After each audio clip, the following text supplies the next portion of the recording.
नमस्कार, आप सभी का स्वागत है। मैं हूं आपके साथ शुभेंदु सिंह। रुक कर लेते हैं फटाफट खबरों का। पंजाब के फैसले पर सीएम मनोहर लाल ने कहा कि पंजाब ने अलोकतांत्रिक फैसला किया। सीएम ने कहा कि एसवाईएल पर बातचीत से हल निकालें। सीएम मनोहर लाल ने कहा कि लोकतंत्र में एक तरफा फैसले नहीं होते। साथ ही उन्होंने कहा कि हरियाणा को हिंदी भाषी क्षेत्र नहीं मिला। सीएम मनोहर लाल ने कहा कि केजरीवाल दिल्ली में पानी मांगते हैं लेकिन हरियाणा में नहीं देते। सीएम ने कहा कि केजरीवाल और भगवंत मान हरियाणा से माफी मांगे। सीएम ने कहा कि सुप्रीम कोर्ट के फैसले को पंजाब लागू करे। साथ ही उन्होंने कहा कि बातचीत की पहल करें, फैसला तभी होगा। नेपाल के प्रधानमंत्री शेर बहादुर देउबा भारत के 3 दिवसीय यात्रा पर आए हुए हैं। शेर बहादुर देउबा ने पीएम मोदी से मुलाकात की।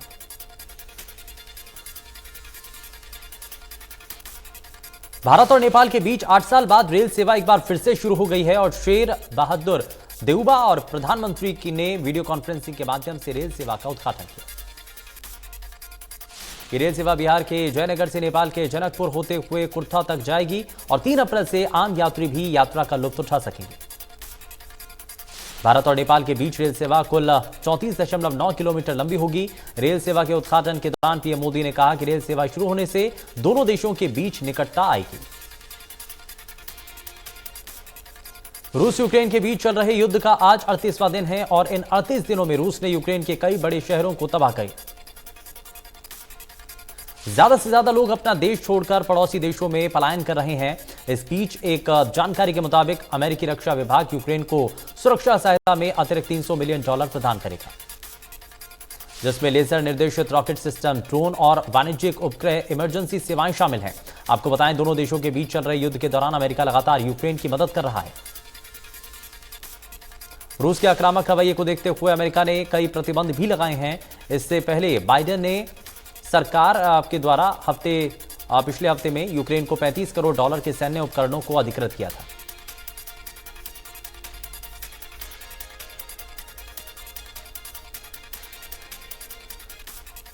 श्रीलंका की अर्थव्यवस्था बहुत बुरे दौर से गुजर रही है। महंगाई चरम पर पहुंचने की वजह से आम जनजीवन पर प्रभाव पड़ रहा है। देश की जनता सड़कों पर उतर गई है। राजधानी कोलंबो समेत पूरे देश में हिंसा और हंगामे का दौर चल रहा है। इस तरह बेकाबू होते हालातों को देखते हुए श्रीलंका के राष्ट्रपति गोटाबाया राजपक्षे ने शुक्रवार की देर रात इमरजेंसी की घोषणा कर दी। पूरे देश में कर्फ्यू तत्काल प्रभाव से लागू हो गया। शुक्रवार को कोलंबो में बड़ी संख्या में लोग इकट्ठा हुए और राष्ट्रपति गोटाबाया राजपक्षे के घर के बाहर कर्फ्यू तोड़कर विरोध प्रदर्शन किया। महंगाई और गिरती अर्थव्यवस्था से नाराज लोग राष्ट्रपति से पद छोड़ने की अपील कर रहे हैं। लोगों का मानना है कि देश की आर्थिक बदहाली के लिए मौजूदा सरकार की नीतियां ही जिम्मेदार हैं। लोगों को भगाने के लिए फायर गैस छोड़ी गई। अब तक की हिंसा में श्रीलंका में 10 लोग घायल भी हुए हैं तो 50 से ज्यादा लोगों को हिरासत में लिया गया। जींद में ब्राह्मण समाज की ओर से पूर्व केंद्रीय मंत्री विनोद शर्मा का भव्य स्वागत किया गया। पगड़ी पहनाकर पूर्व केंद्रीय मंत्री विनोद शर्मा का नागरिक अभिनंदन किया गया। यह अभिनंदन कार्यक्रम ब्राह्मण धर्मशाला में हुआ और इस दौरान गायक महावीर गुड्डू, मासूम शर्मा, वेद प्रकाश कौशिक की ओर से मंच पर प्रस्तुतियां दी गई। ईपीबीजी के लिए विनोद शर्मा के किए गए कार्यों की सराहना की गई और पूर्व केंद्रीय मंत्री विनोद शर्मा ने प्रदेश में ब्राह्मण समाज को ईबीपीजी के तहत नौकरियों में आरक्षण दिलवाने में अहम भूमिका निभाई थी। समारोह में ईबीपीजी परिवारों के अलावा ब्राह्मण समाज ने अपनी एकजुटता का परिचय दिया है। समारोह में योगेश्वर दत्त भी पहुंचे।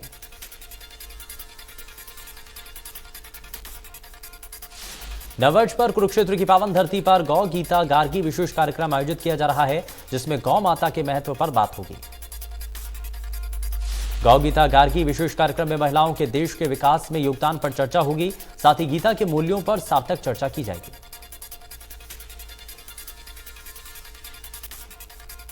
गृह मंत्री अनिल विज ने कहा कि पंजाब सरकार पर निशाना साधते हुए पंजाब में जो सरकार है वो बच्चा पार्टी है। पंजाब के सीएम भगवंत मान पर नवीन गोयल ने कहा, भगवंत मान ने चुनाव के दौरान लोगों से झूठे वादे किए। नवीन गोयल ने कहा कि पंजाब के सीएम भगवंत मान लोगों में जहर घोलने का काम कर रहे हैं। पंचकुला में बीजेपी मंत्री समूह की बैठक हुई और बैठक में सीएम मनोहर लाल, बीजेपी प्रदेश अध्यक्ष ओपी धनखड़ और स्पीकर विनोद तावड़े, तमाम जो अन्य लोग हैं वो भी इस दौरान मौजूद रहे।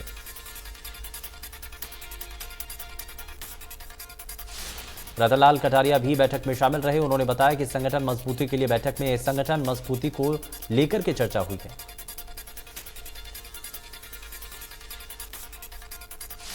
एक 134A नियम को खत्म करने के फैसले को लेकर लोगों में नाराजगी देखने को मिल रही है।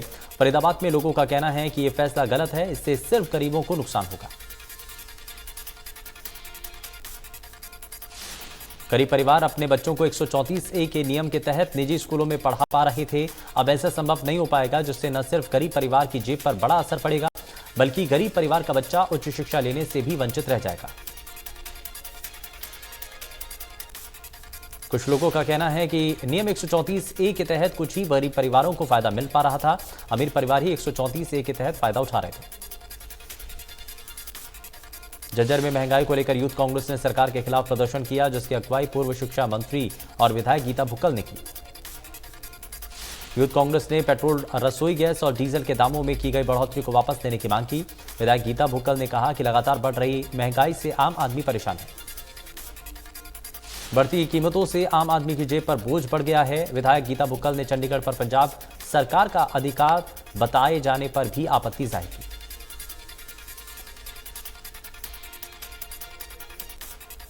नौनिहालों के अच्छे भविष्य को सोनीपत की 220 आंगनवाड़ियों को प्ले स्कूल में तब्दील किया गया है, जिनमें दाखिला 1 अप्रैल से शुरू हो चुका है।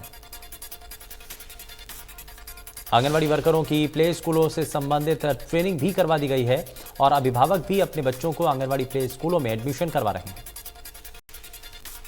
आंगनवाड़ी केंद्रों को प्ले स्कूल के रूप में परिवर्तित कर दिया गया है और हरियाणा सरकार ने पूर्व प्राथमिक शिक्षा का अभिनव ये प्रयास किया है।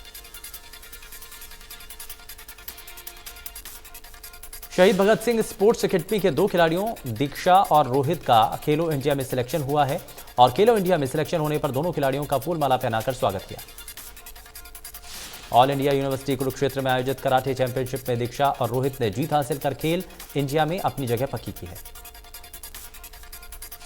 उन्होंने बताया कि चैंपियनशिप में देश के 182 विश्वविद्यालयों ने हिस्सा लिया था, जिसमें हर वर्ग में 8-8 खिलाड़ी खेलो इंडिया के लिए सिलेक्ट किए गए। हिसार के सिसाई गांव की रहने वाली 16 वर्षीय विधि सिहाग ने जॉर्डन देश में आयोजित एशिया जूनियर बॉक्सिंग शिप प्रतियोगिता में गोल्ड मेडल हासिल करके भारत का नाम रोशन किया है। विधि सिहाग ने एशिया जूनियर बॉक्सिंग चैंपियनशिप में गोल्ड मेडल हासिल किया। खिलाड़ी का गांव में पहुंचने पर स्वागत किया गया। हरियाणा बॉक्सिंग फेडरेशन के अध्यक्ष मेजर सत्यपाल ने 51,000 रुपये नकद इनाम देकर सम्मानित किया। विधि सिहाग ने 57 किलोग्राम भार वर्ग में खेलते हुए जॉर्डन के खिलाड़ी को हराकर गोल्ड मेडल जीता है। टोहाना के गांव समेड़ की बेटी अंतर्राष्ट्रीय कबड्डी खिलाड़ी राम भतेरी को दूसरी बार circle style national kabaddi championship की कप्तानी मिली। 16वीं 3 दिवसीय senior national circle style kabaddi championship का आयोजन से चंडीगढ़ में आयोजित की जाएगी और इसका फाइनल मुकाबला 3 अप्रैल को खेला जाएगा। मुंबई में आयोजित 11वीं और 12वीं नेशनल फील्ड इंडोर तीरंदाजी चैंपियनशिप में भिवानी के खिलाड़ियों का दबदबा देखने को मिला है, जिसमें किरण दलाल साहनी ने स्वर्ण पदक जीता है। वहीं अंडर 17 में मयंक और हेमंत ने स्वर्ण पदक जीता।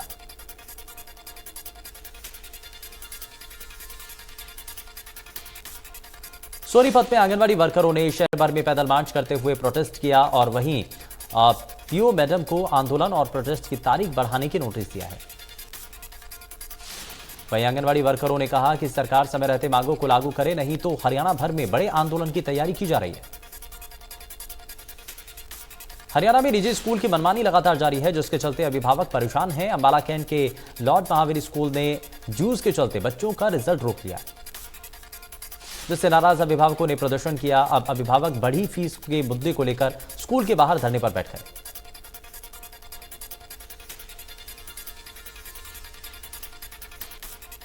कुंडली मानेसर पलवल यानी कि एमपी एक्सप्रेसवे पर सफर करना महंगा हो चुका है। HSIIDC ने दूरी के हिसाब से वाहनों को श्रेणी में बांटकर नई दरें तय की हैं। नेशनल हाईवे का सफर हुआ महंगा, 10 से 15% ज्यादा देना पड़ेगा टोल टैक्स, नई दरें लागू। पीओवा के संत ईश्वर सिंह जनरल और मल्टी स्पेशल अस्पताल में संत बाबा मान सिंह के निर्देशानुसार 7 दिवसीय मुफ्त मेडिकल चेकअप कैंप का शुभारंभ किया गया, जिसमें खेल मंत्री संदीप सिंह ने बतौर मुख्य अतिथि शिरकत की और संत बाबा मान सिंह ने कहा कि उनका उद्देश्य गरीब जरूरतमंद लोगों की सहायता करना है। पानीपत में स्वास्थ्य सेवाएं की पोल उस समय खुल गई जब पानीपत की सामान्य अस्पताल के इमरजेंसी गेट के सामने एक प्रसूता महिला ने ई रिक्शा में ही बच्चे को जन्म दिया। महिला के साथ आई तीमारदारों ने आरोप लगाया कि बार बार बुलाने पर भी कोई स्टाफ नहीं पहुंचा और जब डिलीवरी रिक्शा में हुई तो स्टाफ नर्स ने आकर उन्हें संभाला। अस्पताल में नर्स की रिटायरमेंट की पार्टी चल रही थी और सभी स्टाफ उसने एंजॉय कर रहा था। बार बार परिवार वालों के बुलाने के बाद भी कोई स्टाफ वहां नहीं पहुंचा और महिला ने ई रिक्शा में ही बच्चे को जन्म दे दिया। करनाल के कल्पना चावला अस्पताल प्रशासन ने 130 नर्सिंग और technical non technical Covid staff के कर्मचारियों को नौकरी से निकाल दिया है,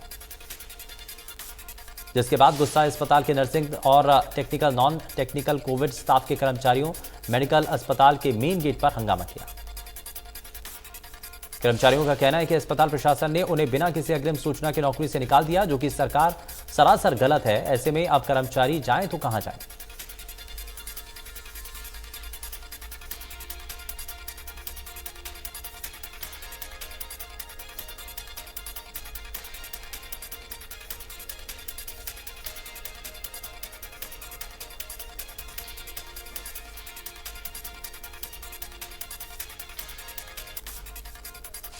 अंबाला में एनुअल फीस जमा कराने को लेकर अभिभावक पिछले 3 दिन से अंबाला छावनी के लॉर्ड महावीर जैन स्कूल के बाहर प्रदर्शन कर रहे हैं।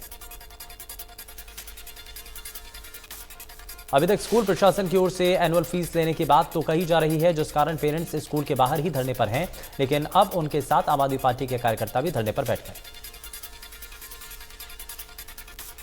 करनाल के कल्पना चावला मेडिकल अस्पताल में नर्सिंग स्टाफ के साथ टेक्निकल और नॉन टेक्निकल स्टाफ का प्रदर्शन जारी है। इस प्रदर्शन को अब हरियाणा सर्व कर्मचारी संघ का समर्थन भी मिल रहा है और ये कर्मचारी अस्पताल से छटनी कर 130 कर्मचारियों को निकालने का विरोध कर रहे हैं। अस्पताल से निकाले गए कर्मचारियों का आरोप है कि प्रशासन ने बिना कोई नोटिस दिए ये कार्रवाई की और सभी कर्मचारी आदेश वापस नहीं लिए जाने तक प्रदर्शन करेंगे। बहादुरगढ़ की एलसीआर नहर में एक 14 वर्षीय बच्चे की डूबने से मौत हो गई। बच्चे के परिजनों ने मकान मालिक पर बच्चे को डुबोकर मारने के गंभीर आरोप लगाए हैं। पुलिस ने बच्चे के शव को गोताखोरों की मदद से नहर से बाहर निकलवाया और पोस्टमार्टम के लिए बहादुरगढ़ के सामान्य अस्पताल भिजवाया।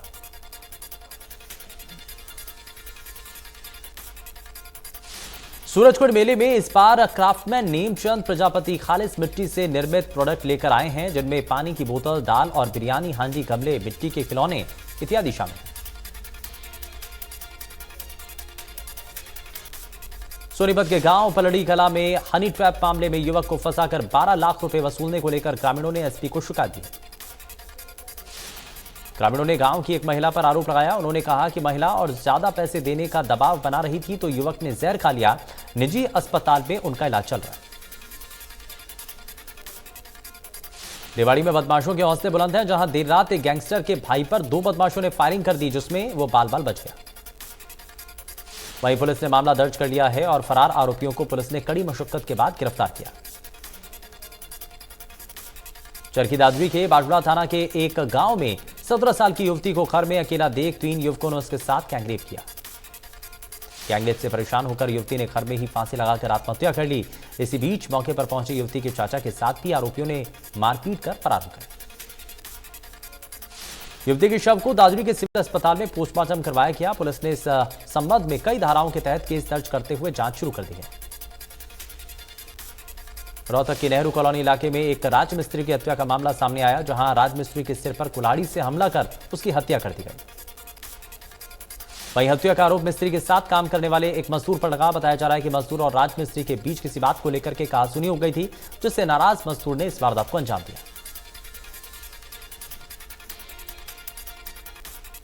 चैत्र नवरात्रि के पावन पर्व की आज से शुरुआत हो गई है। नवरात्रि के पहले दिन माता शैलपुत्री की पूजा अर्चना की जाती है।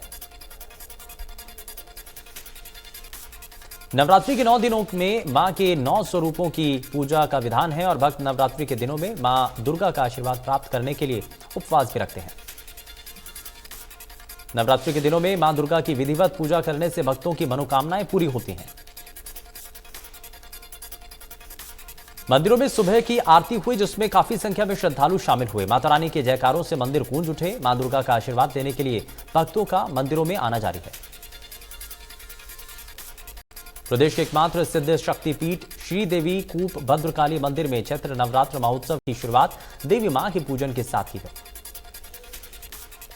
कुरुक्षेत्र में नवरात्र महोत्सव श्रद्धा और उल्लास के साथ मनाया जा रहा है। पहले दिन बड़ी संख्या में श्रद्धालु भद्रकाली माता के दर्शन करने के लिए पहुंचे।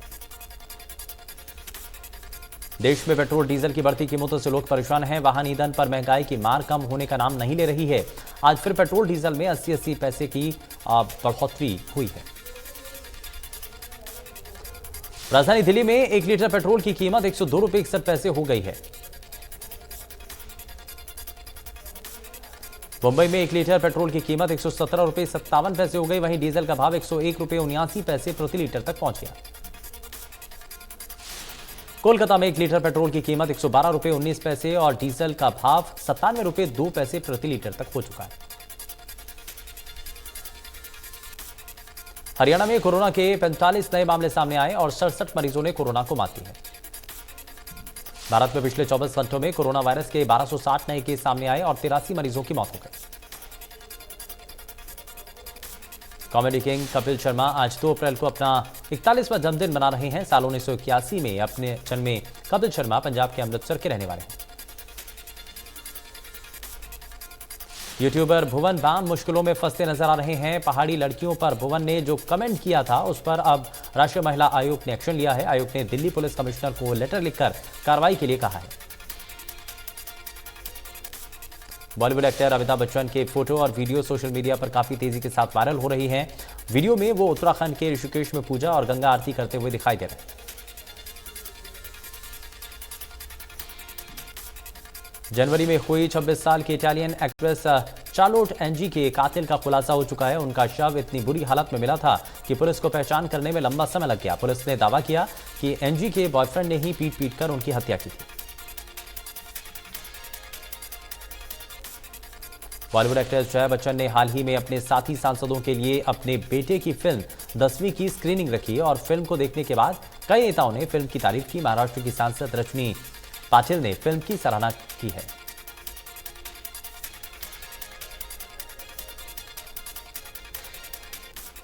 शुक्रवार को आईपीएल 2022 में 8वां मुकाबला कोलकाता और पंजाब के बीच खेला गया और मैच में केकेआर ने शानदार प्रदर्शन करते हुए 6 विकेट से मैच अपने नाम कर लिया है।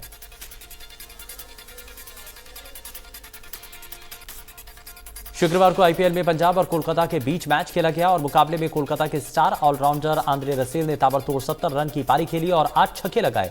उनकी इसी शानदार पारी के दम पर ही कोलकाता की टीम 15वें ओवर में ही मैच जीत गई। आईपीएल में शुक्रवार को कोलकाता और पंजाब के बीच खेले गए मैच में केकेआर के तेज गेंदबाज टिम साउदी ने कमाल का कैच लपका और पंजाब की पारी के 19वें ओवर में आंद्रे रसेल ने रबाडा को स्लोअर बॉल डाली।